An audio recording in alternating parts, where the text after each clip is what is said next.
A lot of the world often focuses on the big events and institutions. The bigger story is that most progress in our lives actually comes from individuals having more of a voice.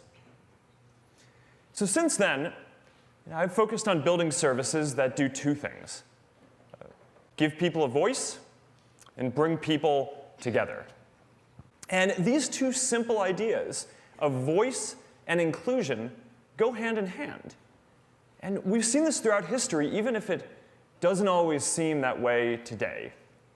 More people being able to share their experiences and perspectives has always been necessary to build a more inclusive society.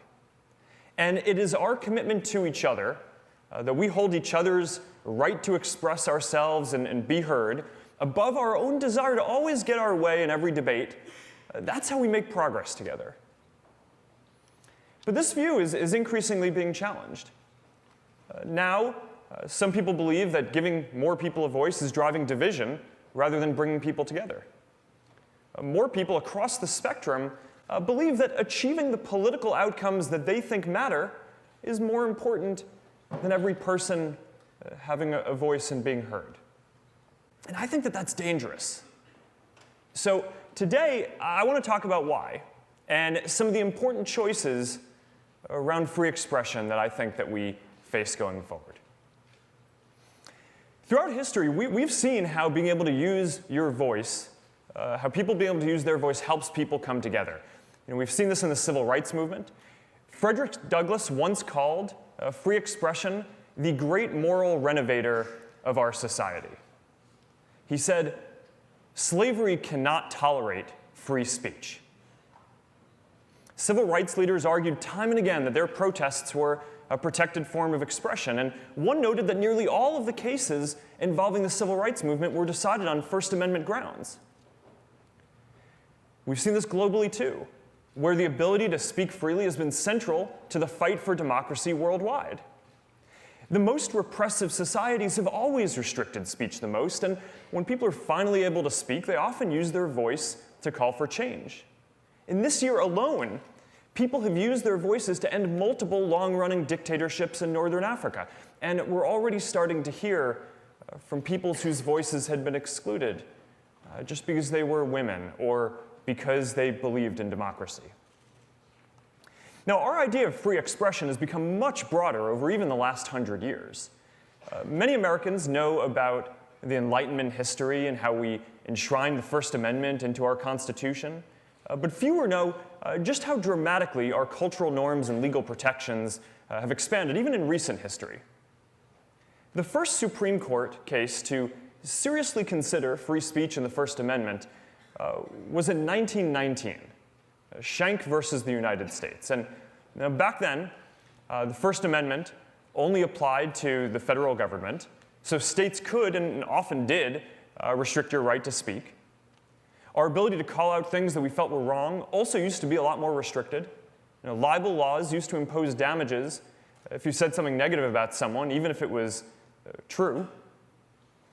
The standard then shifted, so that way it was okay as long as you could prove that your critique was true.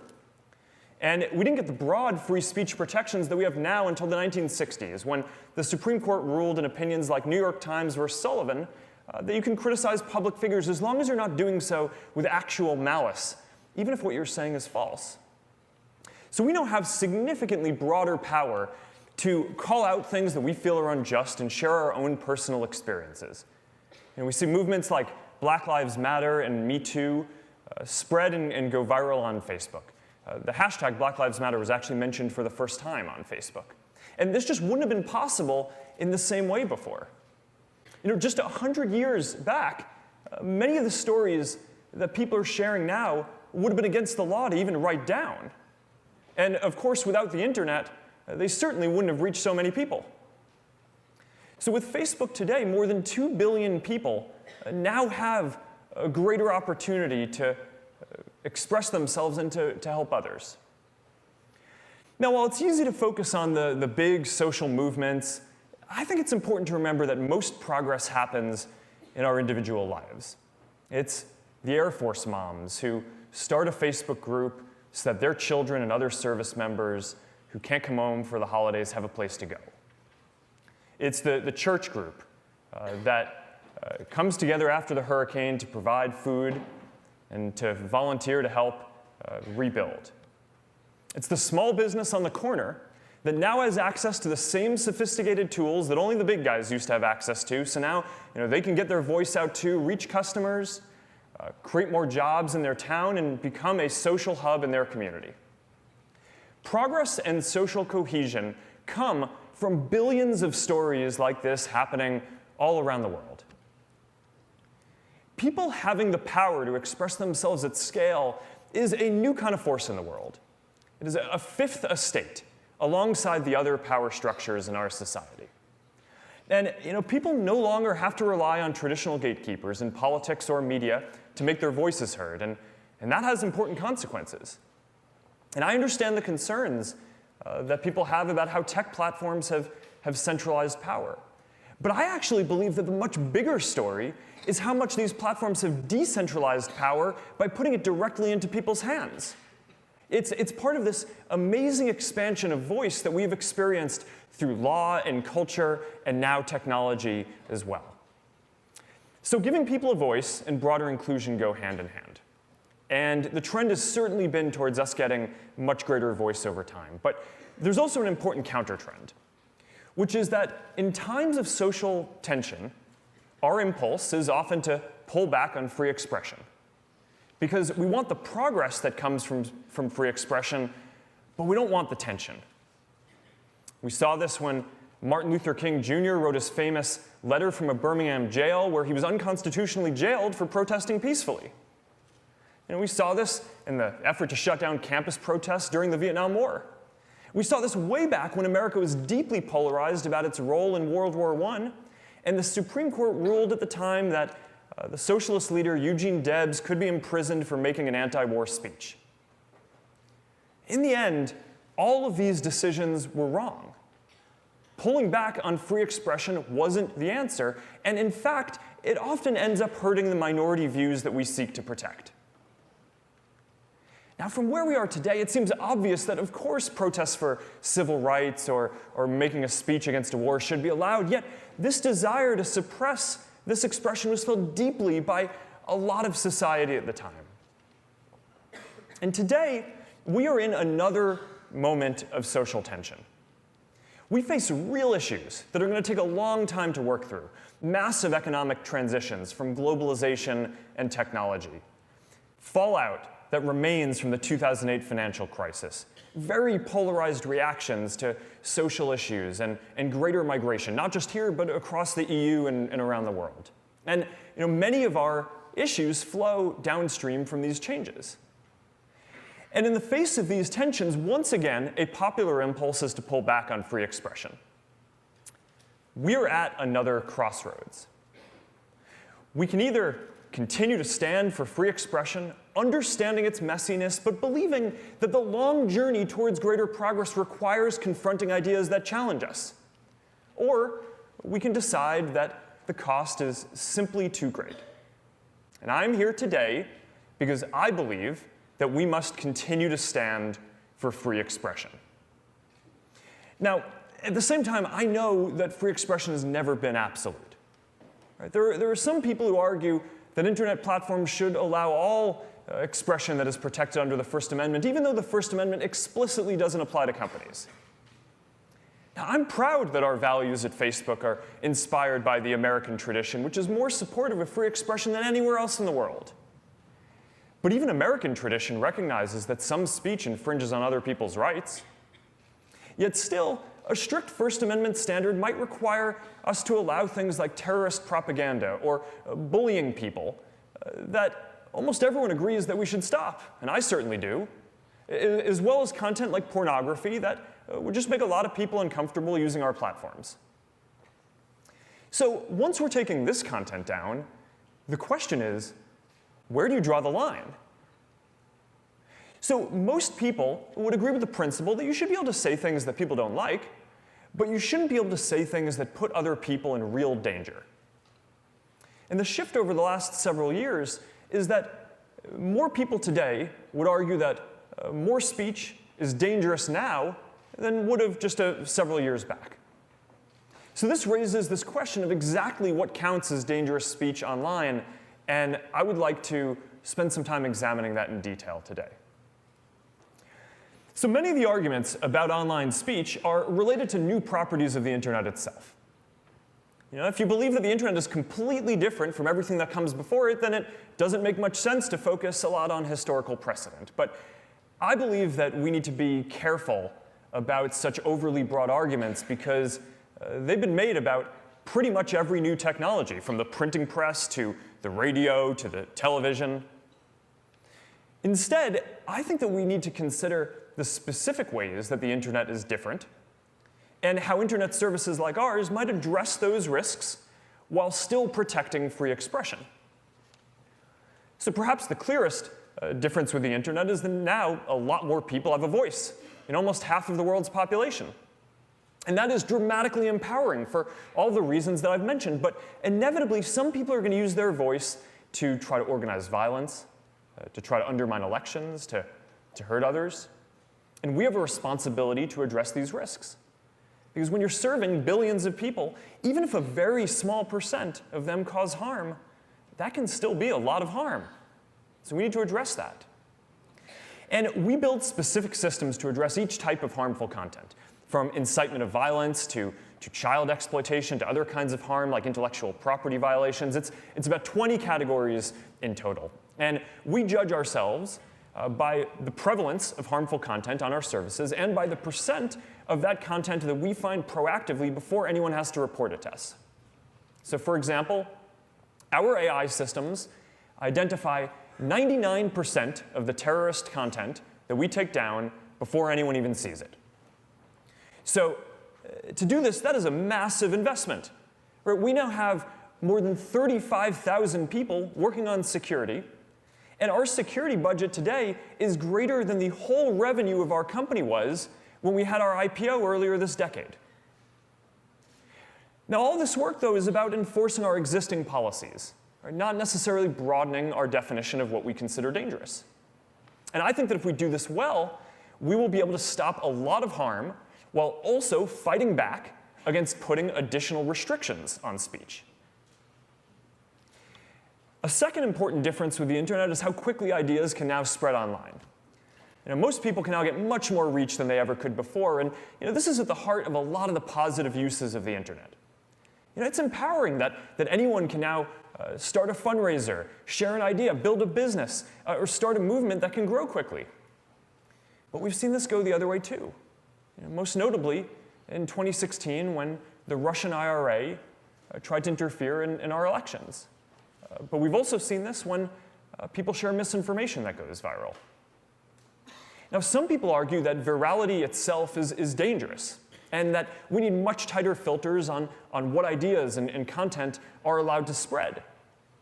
And for misinformation, we do focus on making sure that complete hoaxes don't go viral. And we especially focus on misinformation that can lead to imminent physical harm, like misleading health advice saying if you're having a stroke, no need to go to the hospital, just prick your finger and you'll be fine. That's dangerous. We need to address that. But more broadly, we've actually found that a different strategy works best. And that is focusing on the authenticity of the speaker rather than trying to judge the content itself. Much of the content that those Russian accounts shared was distasteful, but it would have been considered permissible political discourse if it had been shared by real American citizens. So the real issue is that it was posted by fake accounts that were coordinating together and pretending to be people that they were not. And we've seen similar issues with these groups that pump out misinformation like spam just to make money. So the solution here is to verify the identities of anyone who's getting a wide amount of distribution and to get a lot better at identifying and taking down fake accounts. So we now require you to provide a government ID and to prove your location if you want to run political ads or if you're going to run a large page. You can still say controversial things if you want, but you have to stand behind them with your real identity and face accountability.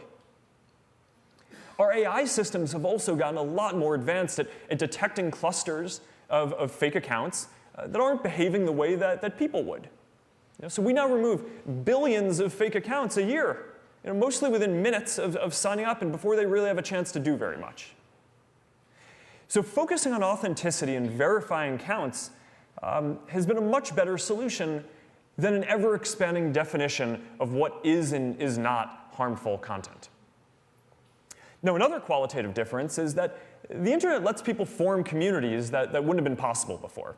And this is good in a lot of ways because it helps people find groups where they belong and share interests and can meet other people.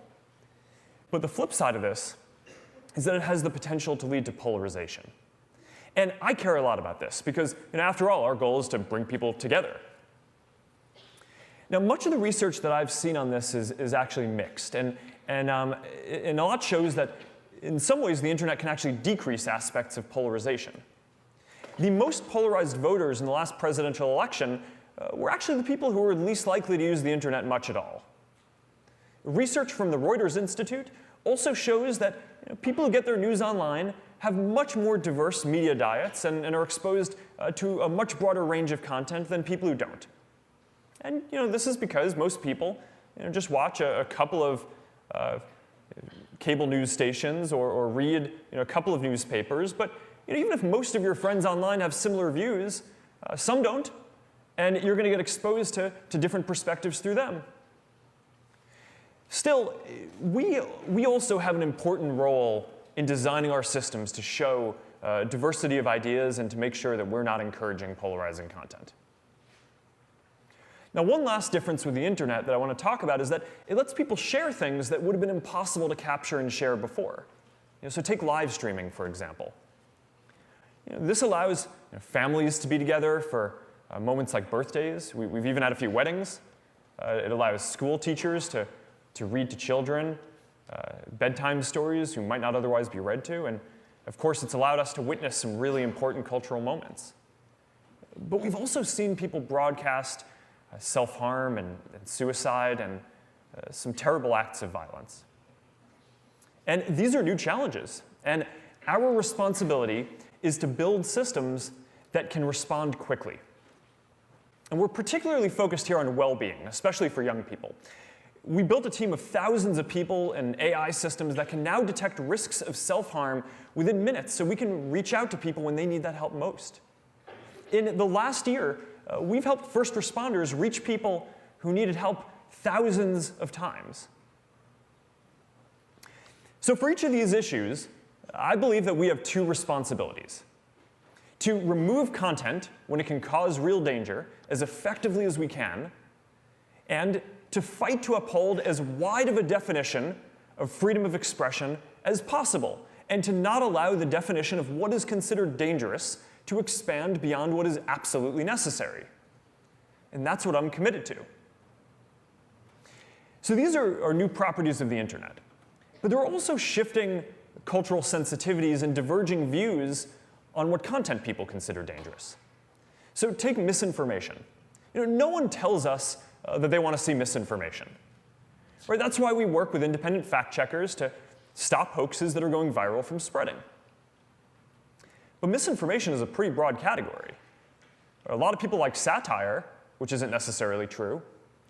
A lot of people talk about their experiences by telling stories that may be exaggerated or have inaccuracies, but speak to a deeper truth than our lived experience.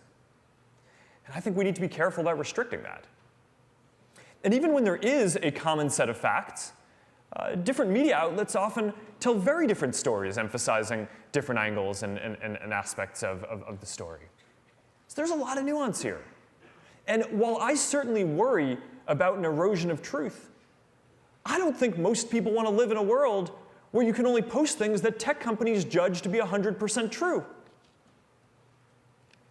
So we recently clarified our policies to ensure that people can see primary source speech from political figures that shapes our civic discourse.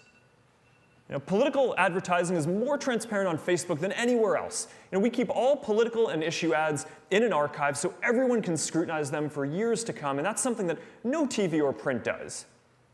Now, we don't fact-check political ads, and we don't do this to help politicians, but because we think people should be able to see for themselves what politicians are saying. And for the same reason, if content is newsworthy, we also won't take it down even if it would otherwise conflict with some of our standards.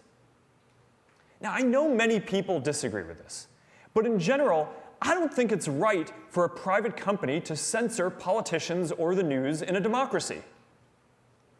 And we are not an outlier here. The other major internet platforms and the vast majority of media also run these same ads. American tradition also has some precedent here.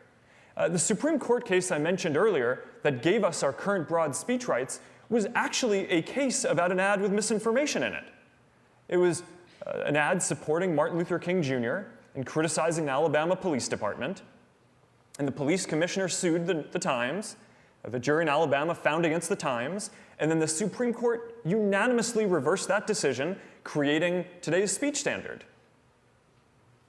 So as a principle, in a democracy, I believe that people should decide what is credible, not tech companies. Now, of course, there are exceptions. And even for politicians, we're not going to allow content that incites violence or risks imminent harm. And of course, we don't allow voter suppression. Voting is voice. Fighting voter suppression is as important for the civil rights movement as free expression has been. And just as we are inspired by the First Amendment, we're inspired by the 15th Amendment too. Now, given the sensitivity around political ads, I've considered whether we should stop allowing them altogether. From a business perspective, the controversy certainly is not worth the very small part of our business that they make up.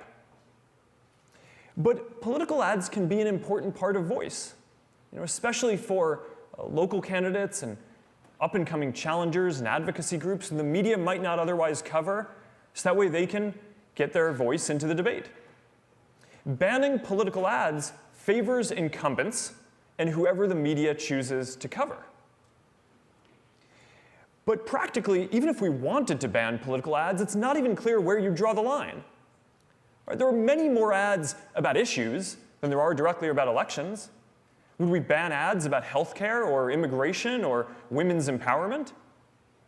And if you're not going to ban those, does it really make sense to give everyone else a voice in political debates except for the candidates themselves? So there are going to be issues any way you cut this. And I believe that when it's not absolutely clear what to do, that we should err on the side of greater expression. Or let's take hate speech, which we define as someone directly attacking a person or group based on a characteristic like race, gender, or religion. We take down content that could lead to real-world violence. And in countries at risk of conflict, or where there is a conflict, that includes anything that could lead to imminent violence or genocide. And we also know from history that dehumanizing people is often the first step towards inciting violence. So if you say, immigrants are vermin, or all Muslims are terrorists, that makes other people feel like they can escalate and attack that group without consequences. So we don't allow that. I take this really seriously. And we work really hard to get this off of our platform. American free speech tradition recognizes that some speech can have the effect of restricting others' right to speak. And while American law doesn't recognize hate speech as a category, it does prohibit racial harassment and sexual harassment. We still have a very strong culture of free speech, even while our laws clearly prohibit discrimination. But still, people have broad disagreements over what qualifies as hate and should be allowed. Some people think that our policies don't prohibit content that they think qualifies as hate, while others think that some of what we take down should be a protected form of expression. This has been one of the hardest categories to get right. Now, I believe that people should be able to use our services to discuss issues that they feel strongly about, from religion and immigration to foreign policy and crime. And I think you should even be able to be critical of groups without dehumanizing them. But even this it's not always straightforward to judge or implement at scale, and it can often lead to some unfortunate enforcement mistakes on our part. Is someone reposting that video of a racist attack because they're condemning it? Or are they glorifying it and hoping that people copy it? Are they using normal offensive slang? Or are they now using an innocent word in a new way, hoping to incite violence or even genocide? Now, multiply those linguistic challenges by more than 100 languages around the world where we operate. Rules about what you can and can't say often have unintended consequences. When speech restrictions were implemented in the UK in the last century, Parliament noted that they were often applied more heavily to citizens from poorer backgrounds because the way they expressed things didn't match the elite Oxbridge style. And I believe that in everything we do, we need to make sure that we are empowering people and not simply reinforcing existing institutions and power structures. So that brings us back to the crossroads that we find ourselves at today. Are we going to continue fighting to give more people a voice to be heard? Or are we going to pull back from free expression? Now, I see three major threats ahead. The first is legal. And we're increasingly seeing laws and regulations around the world that undermine free expression and people's human rights. And these local laws are each individually troubling, especially when they shut down speech in places where there isn't democracy or freedom of the press. But it's even worse when countries try to impose their speech restrictions on the rest of the world. So this raises the larger question about the future of our global internet. China is building its own internet focused on very different values. And it's now exporting their vision of the internet to other countries. Now, until recently, the internet in almost every country outside of China has been defined by American platforms with strong free expression values. But there's no guarantee that these values will win out. A decade ago, almost all of the major internet platforms were American. Today, 6 of the top 10 are Chinese. And we're beginning to see this in social media too.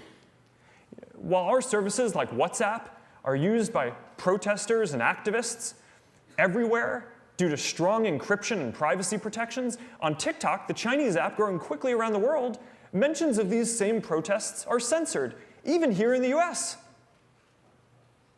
Is that the internet that we want? So this is one of the reasons why we don't operate Facebook, Instagram, or our other services in China. I wanted our services in China because I believe in connecting the whole world, and I thought maybe we could help create a more open society. And this is something that I worked hard on for a long time. But we could never come to agreement on what it would take for us to operate there, and they never let us in. And now we have more freedom to speak out and stand up for the values that we believe in and fight for free expression around the world. So this question of which nation's values are going to determine what speech is allowed for decades to come really puts into perspective our debates about the content issues of the day. Because while we may disagree on exactly where to draw the line on specific issues, we at least can disagree. That's what free expression is. And the fact that we can even have this conversation means that we're at least debating from some common values. If another nation's platforms set the rules, our discourse can be defined by a completely different set of values. So to push back on this, as our policymakers work to define internet policy and regulation, to address public safety and the important social issues, I think that we should also be proactive and write policy that helps the values of voice and expression triumph around the world. The second challenge to expression is from the platforms themselves, including us. Because the reality is that we make a lot of decisions that affect people's ability to speak. Now, I'm committed to the values that we're discussing today, but we won't always get it right.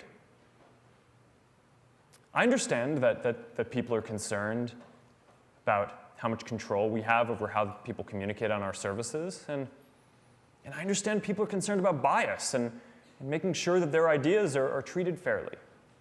And frankly, I don't think that we should be making so many important decisions about speech on our own either. We'd benefit from a more democratic process and clearer rules for the internet and some new institutions. So that's why we're establishing an independent oversight board for people to appeal our content decisions. The board is going to have the power to make final binding decisions about whether content stays up or comes down across our services. And these are going to be decisions that our team and I cannot overturn. And we're going to appoint members to this board who have a diversity of views and backgrounds, but who each hold free expression as a paramount value. Now, building this institution is important to me personally, because I'm not always going to be here. And I want to ensure that these values of voice and free expression are enshrined deeply into how this company is governed. And the third challenge to expression is the hardest, because it actually comes from our culture itself. We are at a moment of particular tension here and around the world, and we are seeing the impulse to restrict speech and enforce new norms on what people can and cannot say. And increasingly, we're seeing people across the spectrum try to define more speech as dangerous because it may lead to political outcomes that they see as unacceptable. Some hold the view that since the stakes are now so high, they can no longer trust their fellow citizens with the power to communicate and to decide what to believe for themselves. I personally believe that this is more dangerous for democracy over the long term than almost any speech. Democracy depends on the idea that we hold each other's right to express ourselves and be heard above our desire to always get the outcomes that we want. You can't impose tolerance top-down. It has to come from people opening up, sharing experiences, and developing a shared story for our society that we all feel like we're a part of. That's how we make progress.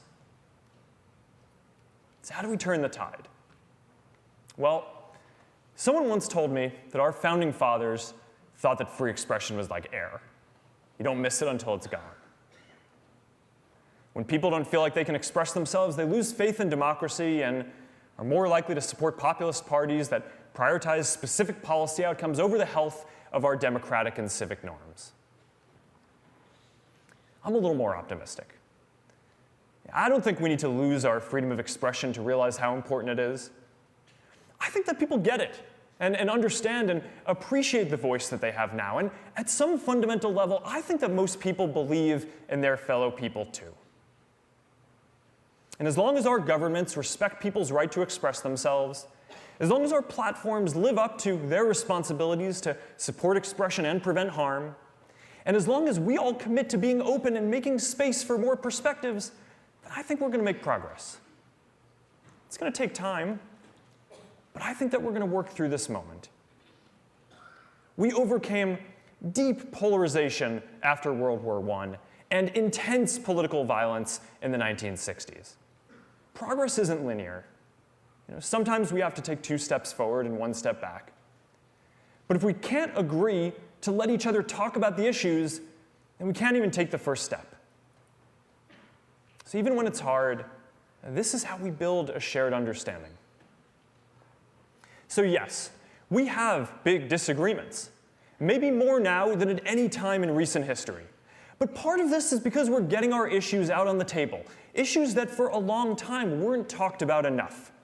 More people from more parts of our society now have a voice than ever before, and it's going to take time to hear all these voices and knit them together into a coherent narrative. Sometimes we hope for a singular event to come along and resolve these conflicts, but that's never been how it works. We focus on the major institutions, our government, the large companies, but the bigger story has always been regular people using their voice to take billions of individual steps forward to make all of our lives and our communities better. The future depends on all of us. And whether you like Facebook or not, I think we need to recognize what is at stake and come together to stand for voice and free expression at this critical moment. I believe in giving people a voice because at the end of the day, I believe in people. And as long as enough of us keep fighting for this, I believe that more people's voices will eventually help us work through these issues together and write a new chapter in our history where from all of our individual voices and perspectives, we can bring the world closer together. Thank you.